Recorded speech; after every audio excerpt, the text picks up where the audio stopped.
The Princess Olivera Rinalda Victorine sat on a stone seat by the mermaid fountain in the royal gardens, crying bitterly because she was not a prince. The sun was warm, the water splashed merrily over the mermaids' tails, and, not too far away, 2 infant counts, an archduckling and a baby baroness, were playing on the green grass. But the princess would have none of their game of tag. She only howled with her mouth open, and paused for breath, and howled again. Then Lady Marie Francoise Godolphin and the Duchess Louise of Werthenheim, who were pacing the garden paths by box hedge and rosebed. Lady Marie was superb in pink chiffon over white silk, and the Duchess wore blue embroidered tulle looped with clusters of artificial lilies. Frowned and whispered to each other that the naughty child ought to be punished, which was manifestly unfair, as it was all their fault. Never would the Princess Olivera Rinalda Victorine have thought of being wickedly ungrateful for the privilege of being a girl, if the following conversation had not reached her through the box hedge. Lady Marie: His Majesty will be so relieved that it is a son. Think, the boy will be Auguste Philippe the 24th.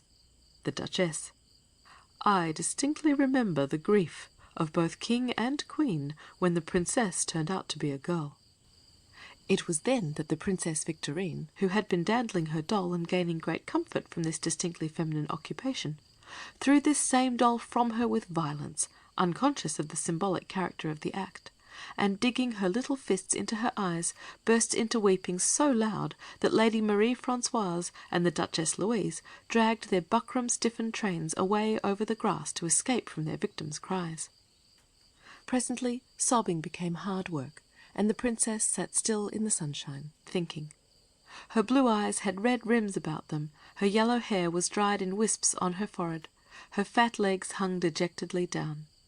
She was reaching back further and further into her dim little consciousness, trying to remember how she ever came to make that dreadful initial mistake. She had disappointed the queen, her mother. Here the sobs began again, for the princess loved that royal lady. She had chosen, though she could not remember when, and had chosen wrongly.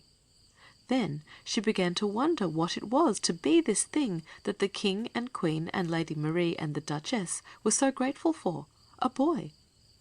She candidly thought that she was nicer than the 2 little counts and the archduckling, and she found her riddle hard to read, for no one had ever before suggested to her, much less explained, the disgrace of sex.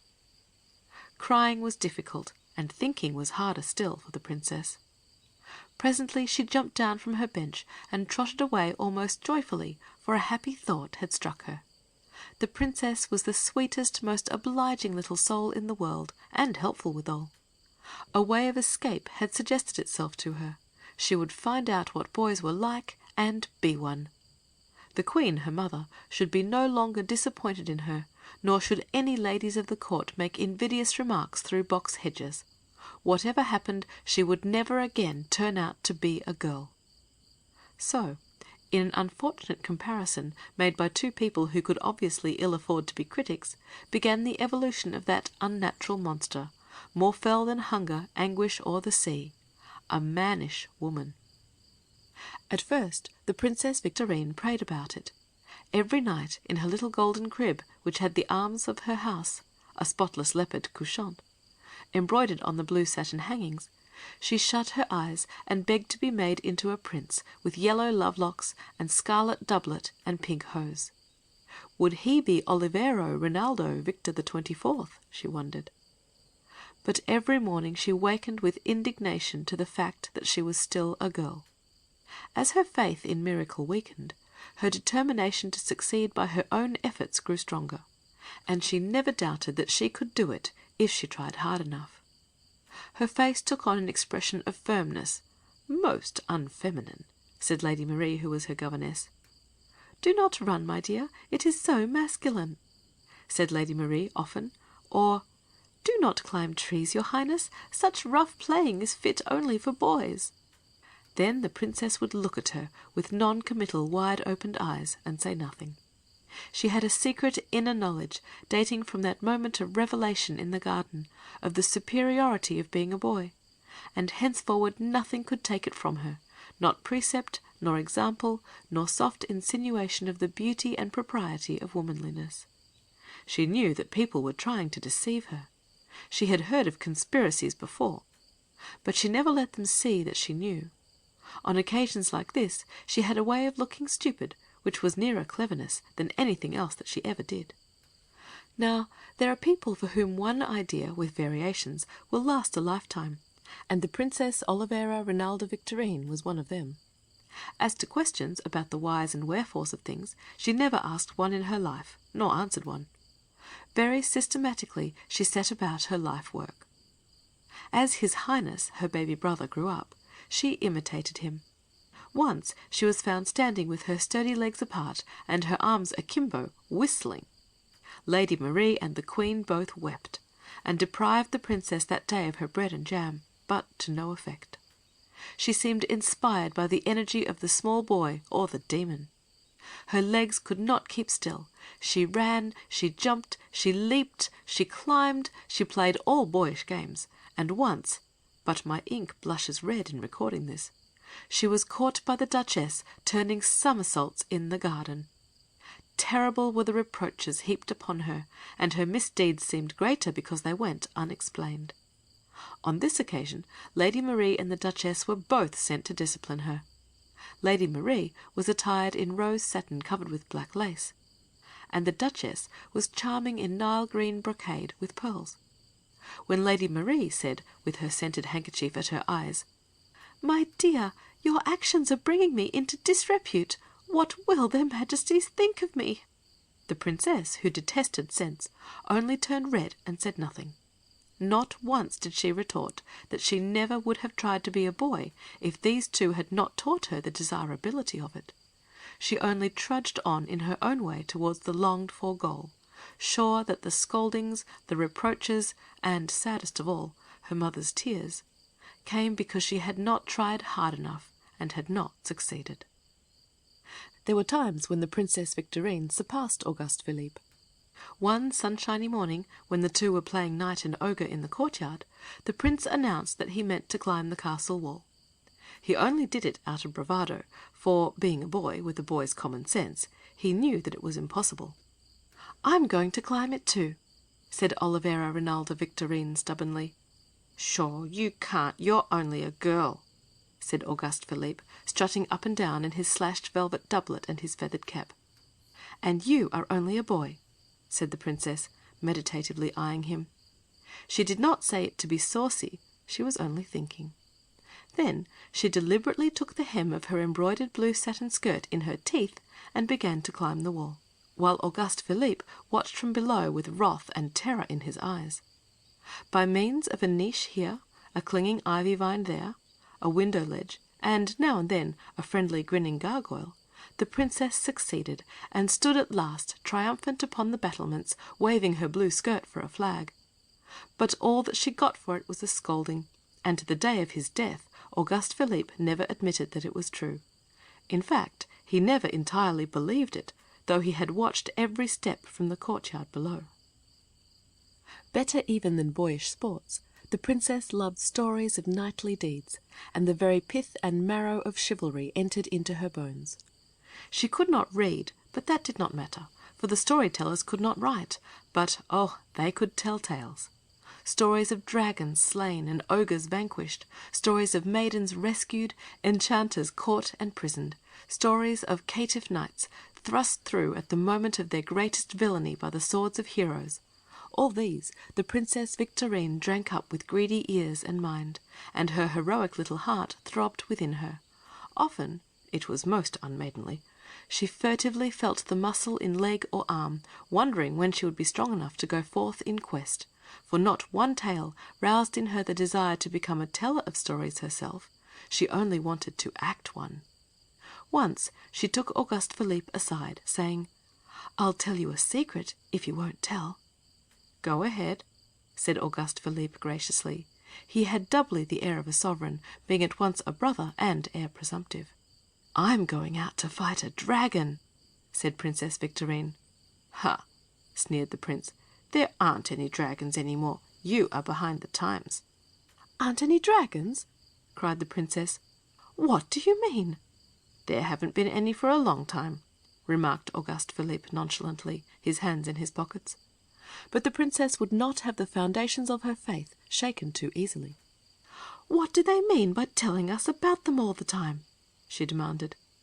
"Every minstrel that comes here does, and so does old Lord Jean, and the Countess Madeleine, and everybody nice." "I don't care," asserted the prince. "There aren't any. There's only the Microbe." "What's the Microbe?" gasped the princess. "It's worse than dragons, that's what it is," said Auguste Philippe viciously. "What does it do?" asked the princess. "It bites," answered the prince. "It stays somewhere in the woods and swamps, and every year it eats a great number of youths and maidens, and old men and children. It's always hungry." "Why doesn't somebody go and kill it?" said the princess. "Dunno," answered Auguste Philippe. "What does it look like?" "It has one great eye," answered the prince unhesitatingly, knowing that life demanded that he should instruct the feminine mind whether he had information or not. "It has 10 great rows of teeth, and what it does not bite with one set, it bites with another. It never roars. That makes it worse than a dragon, for you can't tell when it is coming. And it has 100,000 claws, reaching everywhere." The princess went and sat by a rosebush, wearing her most enigmatical expression. If she was overawed, she was too plucky to show it. Prince Auguste Philippe looked at her, not without remorse. He was aware that he knew nothing of the Microbe save its name, but he decided not to confess. It would only shake a sister's confidence. So he went away to fly his kite. Now years flew past, and every day the princess's bosom swelled with knightly ardour, and every waking thought was of the slaying of the Microbe. The words of Auguste Philippe that day by the rosebush became a second inspiration of her life, and the second only completed and strengthened the first. At 18, as at 6, the Princess Olivera Rinalda Victorine was round of face and pink of cheek. Her big blue eyes, set in the baby fairness of her face under the yellow hair, had the confiding look of the little child. All this was very pretty, but manly sports had developed her physique far beyond the bounds of feminine propriety. There were muscles on her lovely shoulders, and they made her tiring women weep. As for her biceps, she had always to wear loose flowing sleeves, for the strong arms broke through the embroidery of tight ones. She was taller than she should have been, and her waist refused to taper. If her sex had been different, the royal parents would have gloried in her strength and her agility. But, as it was, they cast down their eyes in her presence and begged her, if she had any filial reverence, to talk mincingly and small, at least in their presence. One day the Princess Olivera Rinalda Victorine sought out Lady Marie. "I am going on a quest to find and fight the Microbe," she remarked briefly. Lady Marie gave her one look and fainted, and the princess revived her by means of her vinaigrette. "My dear," whimpered Lady Marie, "think how many grey hairs you are bringing down in sorrow. I do not mean mine," she added hastily, and in truth hers were no longer grey. "It's got to be killed," said the princess sturdily. "It's a pest." "But what is it?" whispered Lady Marie, blushing through her rouge. "Is it a thing that a young girl ought to know about?" There was hubbub in the court for 10 days. Counts, marchionesses, dukes, and earls gathered in corners and talked under their breath. Some thought that the princess should be imprisoned in a dungeon. Others spoke of her with pity, believing her mad. One party, headed by the old Lord Jean and the Countess Madeleine, said that it was all nonsense. Everybody knew that there was no such thing as the Microbe. It was only a new heresy, wickedly devised to shake the established faith in dragons. The princess might just as well be allowed to go the way of her folly and find out the truth. Another faction, made up of believers, spoke darkly of the mystery that enshrouded the foe, for he lived in a fog, and went out to kill veiled in cloud, and they hinted that if the princess went to find him, she would not return alive. His Majesty and Her Majesty, bewildered, agreed with both parties, wept, protested, but did not forbid the princess to go for fear that she would not mind. Auguste Philippe said a bad word. At first the princess tried to reason with them, an unwanted occupation for her. "It really is a combat that a lady could very well engage in," she said earnestly. "It isn't as if it were a dragon, you know." But they only pooh-poohed and ha-ha'd until she shut her lips very tightly together and went on her way as usual, unexplained. Just here attention was diverted from her, for His Majesty, who had been hurt in hunting, sickened and died. And amid sobs and whisperings and discussions, Auguste Philippe the 24th came to the throne.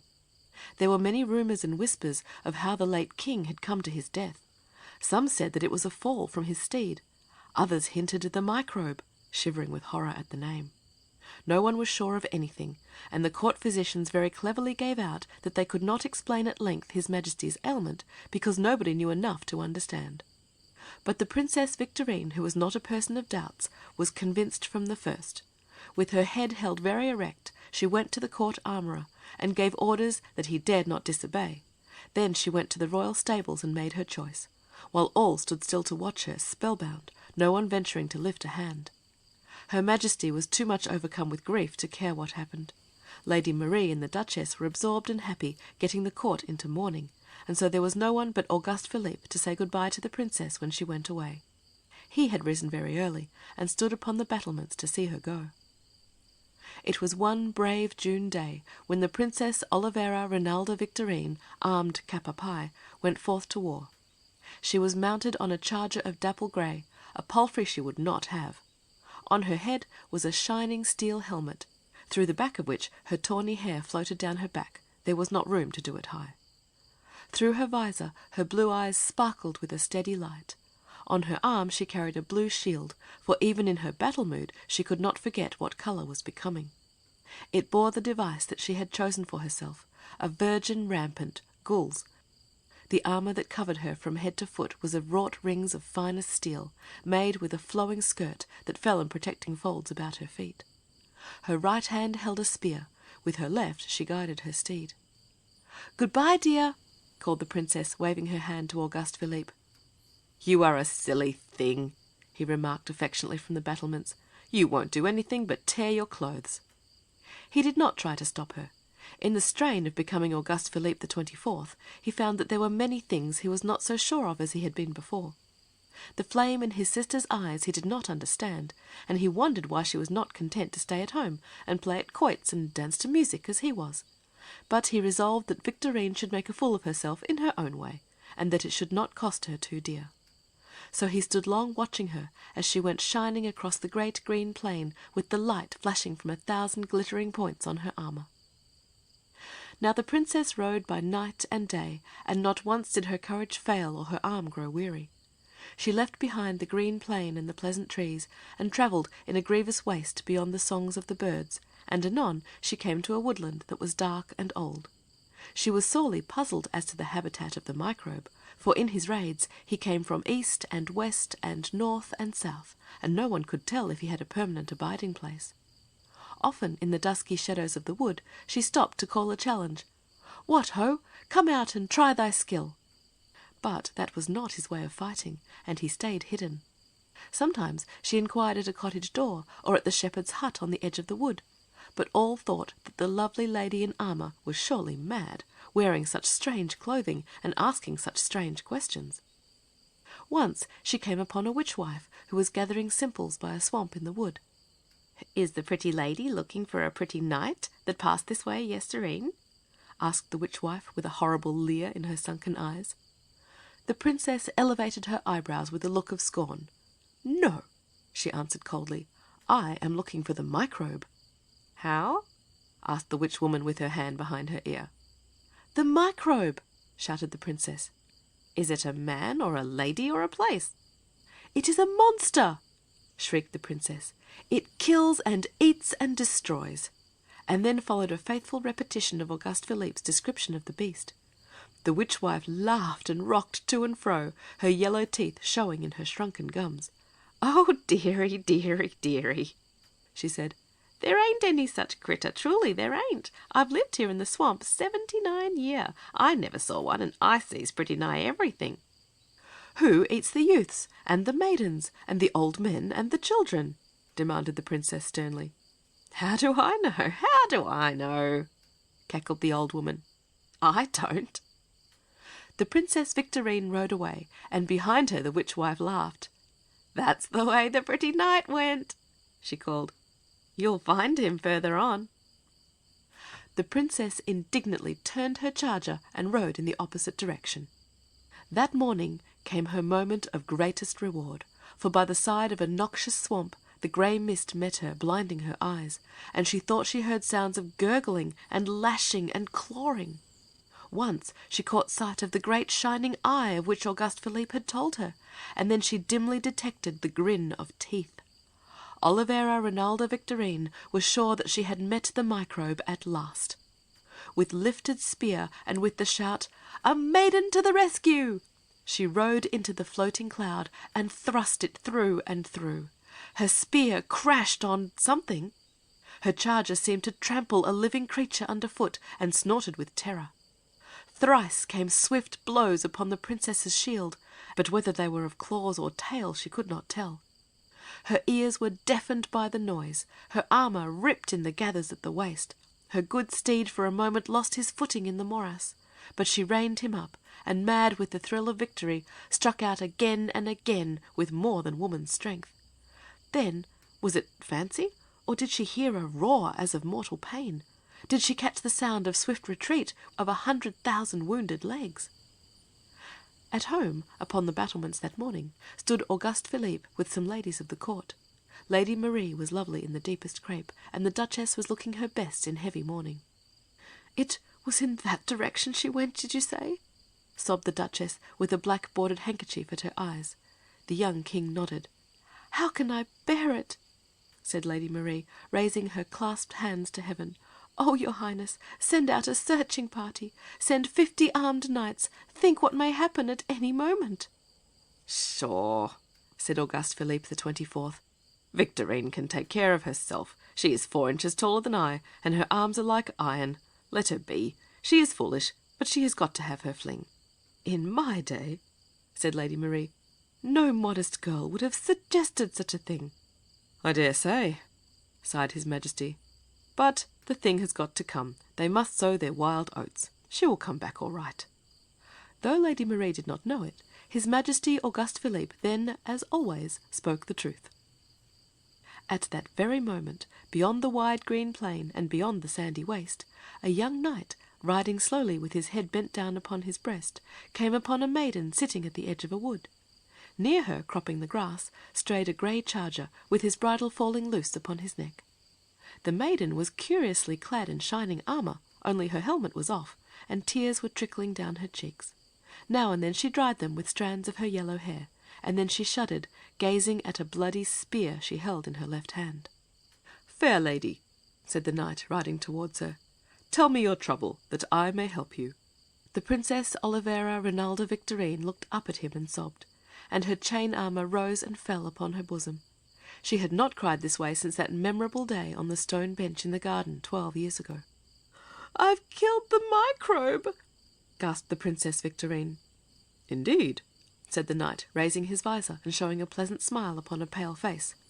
"And are you not glad?" "Yes," said the princess, with a great heave of her bosom as she looked at the disfigured spear. The stranger alighted from his horse and came slowly towards the princess. He was tall and strongly built, but he walked as one to whom every motion brings pain. "Are you quite sure that the beast is dead?" The princess nodded. "Quite." "I wonder," said the knight meditatively, "if you brought away his head or a claw." "No, I didn't, but I feel very sure. Men are so sceptical," said the princess with some heat. "Not at all," answered the knight courteously. "Only your quest is the same as mine, and I should be glad to know that it is over. I, too, am hunting him." A beautiful expression swept over the princess's face and into her blue eyes. She looked less like a baby than she had done at any time for 17 years. "I thought men didn't care." "Some do." "Auguste Philippe doesn't. He only laughs, and so does old Lord John. But I think this will convince them." And Princess Victorine triumphantly brandished her spear. "Ah," said the knight, looking at it with sudden interest. "May I see your point?" But as he moved to take it, he gave a sudden groan and fainted at the princess's feet. "Oh, oh, oh!" cried Olivera Rinalda Victorine. In a trice she unlaced the knight's helmet and corselet, and was horrified to find blood flowing from an open wound in his shoulder. Hastily she brought water in her helmet from a spring near by, and bathed his forehead and eyes, and then ran for more to pour on the wound, saying as she went something unpleasant about her skirt of chain armour, which kept getting in her way. As she worked, the eyelids fluttered, and the dark eyes slowly opened. "Are you hurt?" asked the princess eagerly. "I'm afraid that I am rather badly cut up," he answered with a groan. "Did that beast do it?" asked the princess. "It may be," said the knight. The princess rose and put on her helmet. "Where are you going?" asked the knight. "After it," said Victorine sternly. "Lovely lady," he said feebly, "don't you think you ought to wait until I am better?" "I'm not a lovely lady, I'm a warrior," said the princess. "But of course I'll stay if you want me to." "You are both," said the knight. "Do you know, I think that it would make me forget my pain if you should tell me of your fight." So the princess, with a shining face, told him of her battle in the mist and the monster with the great glowing eye, and as she talked she failed to see that the wounded man kept looking towards the spot where his gleaming helmet lay. "And now," said the princess reproachfully, with red flushing her cheeks, "tell me how you were wounded. Do you mind explaining how you came to be hurt in the back?" "Somebody or something attacked me from behind," said the knight, with a half smile hiding the look of pain on his face. "The coward!" cried the Princess Victorine in great anger. "It may have been someone who did not know the rules of the game," said the knight. "That makes no difference," said the Princess Victorine loftily. "Well, it was a strange combat," remarked the knight, "and the blows were the oddest I ever received. They came thrashing from all sides, in defiance of all the laws of fighting. Whether they came from man or beast I could not see. You know yourself that it is foggy in the woods, and I was disabled by a blow in the back." "I know," nodded the princess sympathetically. "You've been fighting the same monster that I killed." And, for the life of her, she could not help a little feeling of triumph that the beast had gone down before her rather than before him. "When did you kill him?" asked the wounded man. "This morning," beamed the princess. "When were you hurt?" "Oh, I believe it was this morning," said the knight carelessly. "I wish for your sake that I had done it sooner," said Victorine regretfully. One of her greatest charms was her slowness in putting two and two together. Now she had little time for it, for the knight fainted again. For the first time in her life the princess repented of her aversion to smelling salts. However, there was plenty of water in the spring, and she kept her best lawn handkerchief, which she had carried up her sleeve, wet upon the sick man's brow. Through the fever of that day she watched him, and all night, and again the second one, and on the third day there was a look of weariness upon her face that had never been there before. As the fever abated, and the knight was aware of the tender nursing that he was receiving, he watched the princess with eyes full of gratitude. She had laid aside her armour, and was becomingly attired in blue brocade, which she had worn underneath the steel. The sun shone pleasantly on her yellow hair, and if the colour of her cheeks was less pink than it had been, it meant, with the dark shadows under her eyes, only a new beauty. When he spoke his thanks, she turned red as a boy would have done, and asked him to please stop, which he did. That afternoon the princess grew confidential. She was sitting near the invalid, who was propped up on a mossy pillow, supported from underneath by her armour and her shield. "Just feel my muscle," said the princess impulsively. "I have," said the sick knight gravely. "Why, when?" demanded the princess. "Oh, you mean when I lifted your head. But look how it stands out." He did so.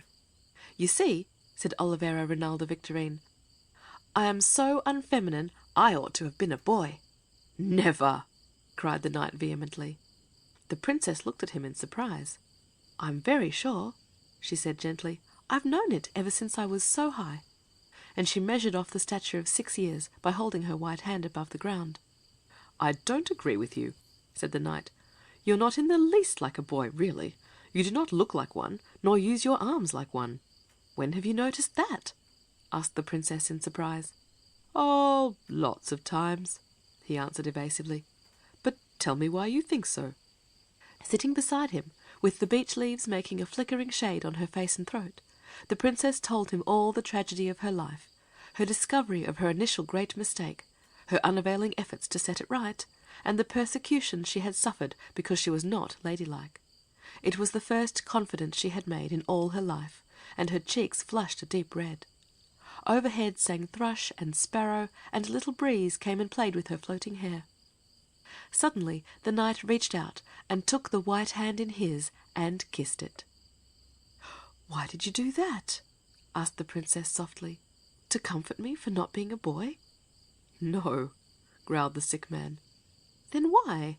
she persisted, drawing it away. "Oh, I can't tell you," he groaned, "until I know whether I shall get well of this beastly wound." But the princess, taking both hands to arrange the wet handkerchief, suddenly found them prisoned and covered with kisses. "It is because I love you," he moaned. "Don't you understand?" The Princess Victorine eyed him with curiosity and shook her head. "No," she answered, kneeling down, looking at him. "I'm afraid I don't. Nobody ever did before." The knight laughed from the mossy green pillow. "That's just what makes you so adorable." "Won't you try and make me understand?" said the princess. "I'm very slow, but when once I learn, I never forget." "Victorine," said the knight, fixing his dark eyes on her, "I love you, and I need you. I love your hair and your eyes and the touch of your hands, and I want you to be my queen. You are a princess, I know, but then I'm a prince." Olivera Rinalda Victorine was silent a long time, kneeling on the moss. "Are you angry?" asked the knight at length. "No," said the princess in a whisper. "I think I like it." Then he smiled up at her, but did not even touch her hand. "Tell me truly," said the princess, "don't you mind my climbing trees and doing all those things?" "Not a bit." "Nor the device on my shield?" He laughed and shook his head. "Nor my wanting to go on a quest and do all those unfeminine things?" "Victorine," said the knight, "it is the brave soul of you that I love. We will go on and fight together." There was a sudden shining that was neither from the sun nor from the prince's hair, but from the light that sprang into her face, and when the wounded man lifted his arms and drew her towards him, she bent and kissed him on the eyes, and no one ever knew, she least of all, where she had learned that. 3 days more and 3 nights they stayed there, and the sick man's strength came slowly back. In the quiet they talked of many things in the past and many yet to come. Only once in all that time did the Princess Victorine look troubled. "Dear," she said one day, "there are moments when I am afraid that you do not quite believe in me. I am not sure that you are convinced that I have really killed the Microbe." "Beloved," said the knight, putting down a piece of his armour, where he had been idly fitting the point of the princess's spear into a great hole, "I believe in you utterly, only there may be more than one, you know, and so our quest is not over." On the 4th day they put their armour on, caught their steeds, and rode away. On the princess's shield the maiden stood out bravely against the blue. The stranger knight carried the device of an ugly worm transfixed by a glittering sword, and the motto was, "I search." The maiden knight and the man looked at each other from under their visors. "To the death!" he cried, and he spurred his steed. "To the death!" echoed the princess, dashing after him. And so they rode gallantly away.